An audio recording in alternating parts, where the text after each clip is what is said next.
बच्चों, आज हम पढ़ेंगे कक्षा 8 विज्ञान यानी साइंस का अध्याय 11 बल तथा दाब।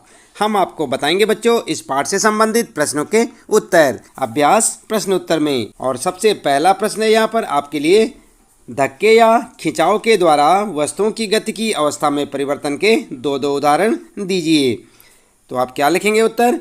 आप लिखेंगे उत्तर में धक्के के कारण गति की अवस्था में परिवर्तन के उदाहरण और हेडिंग डाल देंगे बच्चों। और नंबर 1 लिखेंगे हॉकी के खिलाड़ी का गेंद पर प्रहार।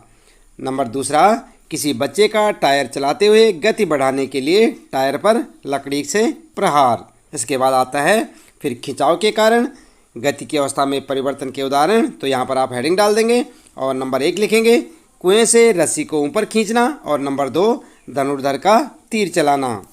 ठीक है, तो इस प्रकार से खिंचाव और धक्के के कारण गति की अवस्था में परिवर्तन के आपके दो उदाहरण हो जाएंगे। ये पहला प्रश्न था आपका बच्चों। और इसके बाद आइए जान लेते हैं यहाँ पर दूसरा प्रश्न क्या है। ऐसे 2 उदाहरण दीजिए जिनमें लगाए गए बल द्वारा वस्तु की आकृति में परिवर्तन हो जाए। और उत्तर आप ठीक इस प्रकार से लिख सकते हैं, लिखेंगे उत्तर और लिखेंगे रबड़ बैंड खींचना और दूसरा रबड़ की गेंद को दोनों हाथों से दबाना। और आपका ये दूसरा प्रश्न हो जाएगा बच्चों।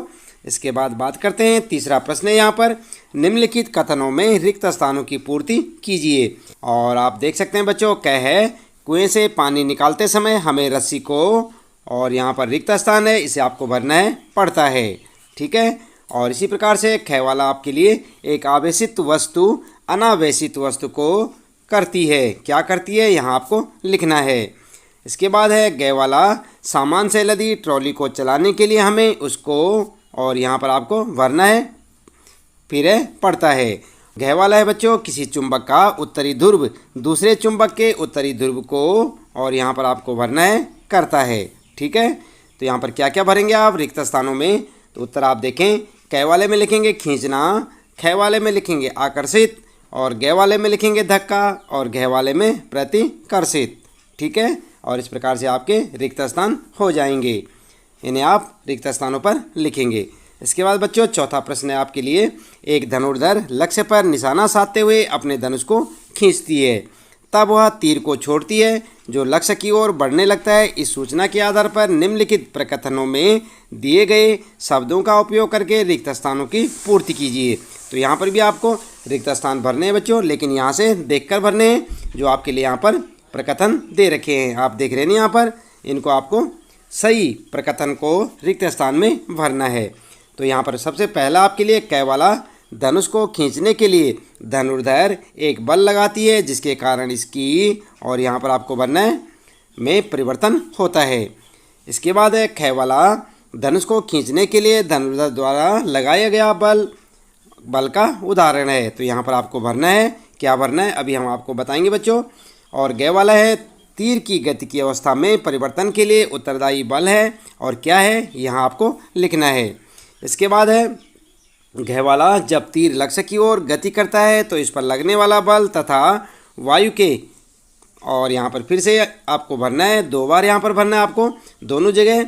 रिक्त स्थान 2 दे रखे हैं, घ वाले में के कारण होते हैं। तो क्या क्या आप लिखेंगे उत्तर में आइए देख लेते हैं। क वाले में लिखेंगे आकृति, और ख वाले में लिखेंगे पेशीय, ग वाले में लिखेंगे संपर्क, और घ वाले में 2 भरने आपको। तो पहला लिखेंगे गुरुत्व और दूसरा लिखेंगे घर्षण, और आपका उत्तर हो जाएगा। चौथा प्रश्न है बच्चों, उसके उत्तर आप इस प्रकार से रिक्त स्थानों में भर सकते हैं जैसे यहाँ पर आप देख रहे हैं। इसके बाद बच्चों 5वां प्रश्न है, और इसमें कहा है निम्न स्थितियों में बल लगाने वाले कारक तथा जिस वस्तु पर बल लग रहा है उनको पहचानिए। प्रत्येक स्थिति में जिस रूप में बल का प्रभाव दिखाई दे रहा है उसे भी बताइए। और यहाँ पर क वाला है बच्चों, रस निकालने के लिए नींबू के टुकड़ों को अंगुलियों से दबाना। और ख है, दंत मंजन की ट्यूब से पेस्ट बाहर निकालना। ग है, दीवार में लगे हुए हुक से लटकी कमानी के दूसरे सिरे पर लटका एक भार। और घ है यहाँ पर, ऊंची कूद करते समय एक खिलाड़ी द्वारा एक निश्चित ऊंचाई की छड़ यानी बाधा को पार करना।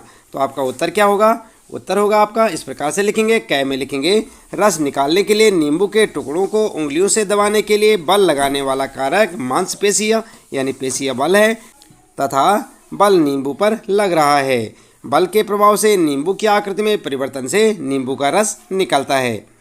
ठीक है, तो क का आप इस प्रकार से लिखेंगे और ख वाले का लिखेंगे बच्चों, दंत मंजन की ट्यूब से पेस्ट बाहर निकालने के लिए बल लगाने वाला कारक मांसपेशीय यानी कि पेशीय बल है तथा बल ट्यूब पर लगता है जिससे ट्यूब की आकृति में परिवर्तन से पेस्ट बाहर निकलता है। आई बात समझ में। और ग के लिए आप क्या लिखेंगे, ग के लिए लिखेंगे दीवार में लगे हुए हुक से लटकी कमानी के दूसरे सिरे पर लटके एक भार की दिशा में बल लगाने वाला कारक भार असंपर्क बल वस्तु है जिस पर बल लग रहा है वह हुक या कमानी तथा बल के प्रभाव से कमानी खींच जाती है। आई बात समझ में। और घ के लिए क्या लिखेंगे, घ में लिखेंगे यहाँ धावक के दौड़ने यानी कि गति के कारण शरीर को अतिरिक्त बल प्राप्त होता है जिससे वह अपने शरीर को आवश्यक ऊंचाई तक उठा सकता है। अतः यहाँ व्यक्ति को उसकी गति के कारण बल मिलता है, व्यक्ति के स्वयं के शरीर पर बल लग रहा है तथा इस बल के कारण व्यक्ति अपने शरीर को ऊपर उछाल पाता है। तो इस प्रकार से आपका इस प्रश्न का उत्तर हो जाएगा बच्चों। 5वां प्रश्न था ये और क्या कह गए कि उत्तर देने थे यहाँ पर आपको, इस प्रकार से आप उत्तर में लिख सकते हैं। इसके बाद बच्चों आगे देखते हैं, यहाँ पर 6ठा प्रश्न है और इसमें पूछा है एक औजार बनाते समय कोई लोहार लोहे के गर्म टुकड़े को हथौड़े से पीटता है, पीटने के कारण लगने वाला बल लोहे के टुकड़ों को किस प्रकार प्रभावित करता है। उत्तर लिखेंगे आप, एक औजार बनाते समय कोई लोहार लोहे के गर्म टुकड़े को हथौड़े से पीटता है, पीटने के कारण लगने वाला पेशीय बल जो संपर्क बल का एक उदाहरण है लोहे के टुकड़े को फैला देता है जिससे उसकी आकृति में परिवर्तन हो जाता है। आई बात समझ में। इस प्रकार से आप लिख सकते हैं बच्चों।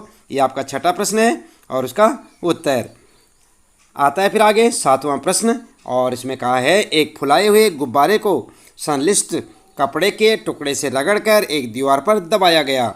यह देखा गया कि गुब्बारा दीवार से चिपक जाता है। दीवार तथा गुब्बारे के बीच आकर्षण के लिए उत्तरदायी बल का नाम बताइए।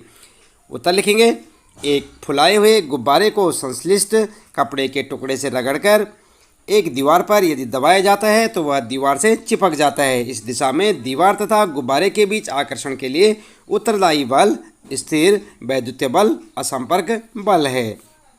ठीक है, तो ये हो जाएगा आपका 7वां प्रश्न और उसका उत्तर। फिर आता है बच्चों 8वां प्रश्न और इसमें कहा है आप अपने हाथ में पानी से भरी एक प्लास्टिक की बाल्टी लटकाए हुए हैं, बाल्टी पर लगने वाले बलों के नाम बताइए। विचार विमर्श कीजिए कि बाल्टी पर लगने वाले बलों द्वारा इसकी गति की अवस्था में परिवर्तन क्यों नहीं होता। आइए देख लेते हैं उत्तर। उत्तर में लिखेंगे यदि हम अपने हाथ में पानी से भरी एक प्लास्टिक की बाल्टी लटकाए हुए हैं तो बाल्टी पर लगने वाले बलों के नाम इस प्रकार से होंगे। नंबर 1 गुरुत्व बल और नंबर 2 तनाव बल। बाल्टी पर लगने वाले बलों द्वारा इसकी गति की अवस्था में परिवर्तन इसलिए नहीं आता क्योंकि इस दिशा में लगने वाला कुल नेट बल 0 है। ठीक है, तो ये हो गया आपका 8वां प्रश्न और उसका उत्तर। इसके बाद बच्चों फिर आपका 9वां प्रश्न और यहाँ पर कहा है किसी उपग्रह को इसकी कक्षा में प्रमोचित करने के लिए किसी रॉकेट को ऊपर की ओर प्रक्षेपित किया गया। प्रमोचन मंच को छोड़ने के तुरंत बाद रॉकेट पर लगने वाले 2 बलों के नाम बताइए। उत्तर क्या लिखेंगे। उत्तर लिखेंगे जब किसी उपग्रह को इसकी कक्षा में प्रमोचित करने के लिए किसी रॉकेट को ऊपर की ओर प्रक्षेपित किया जाता है तो प्रमोचन मंच को छोड़ने के तुरंत बाद रॉकेट पर लगने वाले 2 बल हैं। कौन कौन से हैं बच्चों। नंबर 1 लिखेंगे वायुमंडल द्वारा घर्षण बल और नंबर 2 गुरुत्व बल और आपका उत्तर हो गया। अगला है बच्चों 10वां प्रश्न जब किसी ड्रॉपर के चंचु यानी कि नोजल को पानी में रखकर इसके बल्ब को दबाते हैं तो ड्रॉपर की वायु बुलबुलों के रूप में बाहर निकलती हुई दिखलाई देती है। बल्ब पर से दाब हटा लेने पर ड्रॉपर में पानी भर जाता है। ड्रॉपर में पानी के चढ़ने का कारण है और यहाँ पर आपके लिए ऑप्शन दे रखे हैं बच्चों। आपको जो है इनमें से एक सही चुनना है। क है पानी का दाब, ख है पृथ्वी का गुरुत्व, ग है रबड़ के बल्ब की आकृति और घ है वायुमंडलीय दाब। तो उत्तर क्या होगा आपका। सही ऑप्शन होगा आपका घ वाला वायुमंडलीय दाब। ठीक है, तो इस प्रकार से आप अपने इस 10वें प्रश्न का उत्तर लिख सकते हैं बच्चों। इसके साथ ही इस पाठ से संबंधित प्रश्नों के उत्तर यहाँ पर समाप्त होते हैं। उम्मीद है कि आपको अच्छे से समझ आए होंगे। आप इन्हें अपनी नोटबुक में नोट करें, अच्छे से याद करें और अपनी परीक्षा की अच्छी सी तैयारियाँ करें। यदि अभी तक आपने चैनल को सब्सक्राइब नहीं किया तो चैनल को सब्सक्राइब भी अवश्य कर दें बच्चों। बेल आइकन दबा दें ताकि आपको आने वाली प्रत्येक पाठ की वीडियो की नोटिफिकेशन मिलती रहे। मिलते हैं फिर अगले पाठ में कुछ नए प्रश्न उत्तरों के साथ।